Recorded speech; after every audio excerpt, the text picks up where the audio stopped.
నేను ఓవెన్ని ప్రీహీట్ చేసేసుకుంటున్నాను. చూసాక ఆయిల్ అప్లై చేసేసుకోవాలి. మనకి ఇలాంటి ఇస్తాడు ఓవెన్కి. నేనైతే ఇది కొని 12 years అయిపోతుంది అనమాట.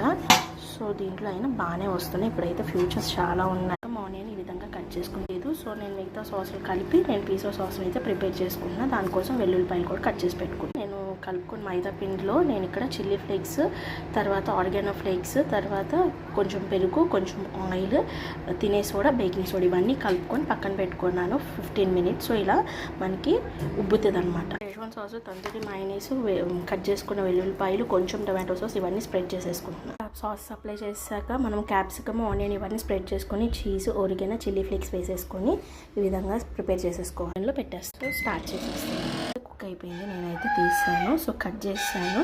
కట్ చేసి చూడండి. So please like, share and subscribe my channel.